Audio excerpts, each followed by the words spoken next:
सो हे पोकीज, आज हम कवर करने वाले यू आर मिस सर्वेंट का एपिसोड 2। तो बिना कोई देरी करे चलिए स्टार्ट करते हैं। तो एपिसोड स्टार्ट होता है हमारे मेन कैरेक्टर सर्वेंट से, जो चाकू से कूड़ा काट रहे होते हैं। तभी हिटोयोशी आके पूछ पाता है कि सर्वेंट ये तुम कर क्या रहे हो। जहाँ पर सर्वेंट बताती है कि सर मैं चाकू से कूड़े को काट रही हूँ ताकि पन्नी में ज़्यादा कूड़ा भर पाए। यहाँ पर ये सुनने के बाद हिटोयोशी खुश होता है, जिसके बाद हमारा सीन शिफ्ट होता है घर के बाहर। ये दोनों कूड़ा फेंक रहे होते हैं। तभी इनको हिटोयोशी के गेट पे मिल पाता है एक डॉग, जो देखने के बाद हिटोयोशी थोड़ा सोच में पड़ता है। पर सर्वेंट को एक कागज मिलता है उसके बगल में, जो लेटर होता है, जो एक्चुअली में ही जब पढ़ती है सर्वेंट तो बताती है कि सर इसको किसी ने छोड़ दिया है और उसके उस ओनर के पास इतना पैसा नहीं था कि वो इस डॉग को अफोर्ड कर पाए, तो इसलिए उसने आपके घर के यहाँ पर इसको छोड़ दिया है। जिस पर हिटोयोशी को बहुत गुस्सा आता है। वो कहता है कि ऐसे फिर रखते ही क्यों हैं लोग जब इनको रखने का पैसा ही नहीं होता इनके पास। जहाँ पर फिर हिटोयोशी इस डॉग को उठाते हुए सोच रहा होता कि अब मेरे को ही इस डॉग को रखना पड़ेगा। जहाँ पर सर्वेंट बोल पड़ती है कि नहीं सर, आपको कोई ज़रूरत नहीं है इस डॉग को रखने की। अगर आपने आज इस डॉग को रखा तो ये दुनिया को जान ही नहीं पाएगा, ये कभी खुद को जीने के लिए खुद के लिए लड़ नहीं पाएगा। और अगर आपने इसकी जान बचाई तो आप इस पर दया दिखा रहे हो। जहाँ पर हिटोयोशी डॉग को उठाते हुए कह रहा होता है कि सर्वेंट, जिस वक्त तुमने मेरे को उस ट्रक से बचाया था, क्या तुमने एक पल भी मेरे सोचा था कि तुम मेरे पर दया दिखा रही हो। जहाँ पर सर्वेंट ये सुनने के बाद चुप हो जाती है। जिसके बाद हिटोयोशी कहता है कि एक काम करते हैं, मैं इस डॉग को तब तक रख रहा हूँ जब तक इसको कोई नया मालिक नहीं मिलता। तब तक के लिए हम लोग इसको रख लेते हैं और अभी के लिए हम ये कूड़ा फेंक के जल्द से जल्द अंदर चले जाते हैं, क्योंकि गर्मी बहुत ज़्यादा हो रही है। जिसके बाद हमारा सीन शिफ्ट होता है घर के अंदर का, जहाँ पर हिटोयोशी उस डॉग को वो सोफे पे बैठ के सलाह रहा होता है। जहाँ पर वो सर्वेंट को देख के पूछता है कि सर्वेंट, क्या तुम्हें इससे डर लग रहा है। जहाँ पर सर्वेंट दूर ही खड़े होकर कह रही होती है कि नहीं सर, मेरे को क्यों डर लगेगा। यहाँ पर हिटोयोशी समझ आता है कि इस सर्वेंट को हल्का सा डर लग रहा है। जहाँ पर फिर हिटोयोशी कहता है ठीक है फिर पकड़े इसको। यहाँ पर सर्वेंट कहती है कि ठीक है सर मैं पकड़ती हूँ। जहाँ पर सर्वेंट फिर बैठ के पकड़ रही बैठाती है अपने गोदी में उसको।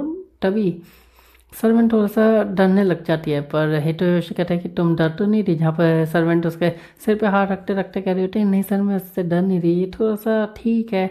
और ये कहते हुए वो डॉग गलती से सर्वेंट का अंगूठा चूस पड़ता है। जहाँ पर सर्वेंट बिल्कुल ही शौक में, बिल्कुल ही ऐसी हालत कि भैया मेरे को उससे दूर रखता हूँ, मैं मार डालूंगी इसको। और हिटोयोशी ये कहता है सर्वेंट जल्द से मेरे को, तो यहाँ पर हिटोयोशी उसको गोदी में लेता है। और उसके बाद सर्वेंट नीचे ज़मीन पे सांस लेते लेटे लेटे सोच रहे होते अब नहीं लूँगे इसको गोदी में।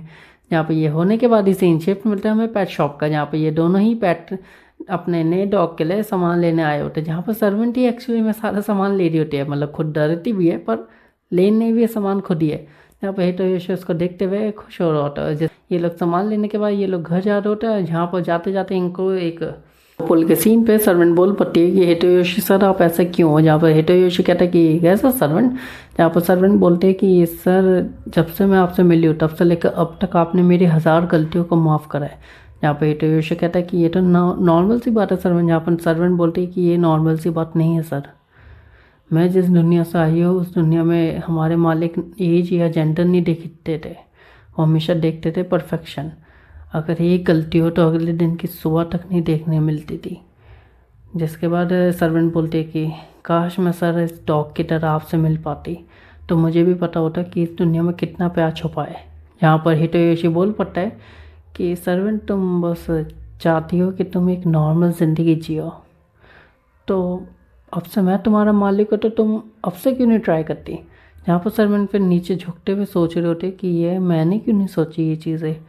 जहाँ पर फिर वो हिटोयोशी का शुक्रिया बोलते हुए ये लोग घर जा रहे होते हैं। जहाँ पर ये घर जाते हुए हमारे घर का सीन शिफ्ट होता है इन दोनों के खाना खाने पे। जहाँ पर सर्वेंट सिर्फ सॉस ही खा रही होती है और हिटोयोशी कहता है कि अभी भी इसको सिर्फ सॉस ही पसंद है।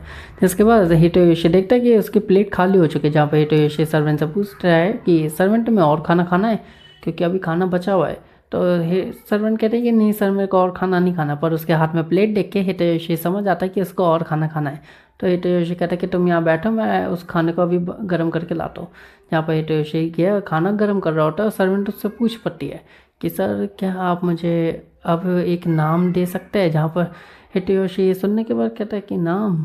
जहाँ पर हिटोयोशी थोड़ा सोच रहा होता है सर्वेंट के बारे में, और फिर वो सोचते हुए फिर वो सोचता है कि सर्वेंट तुम वाइट हो, तुम इतनी सुंदर भी हो, तो मैं तुम्हें नाम दूंगा यूकी।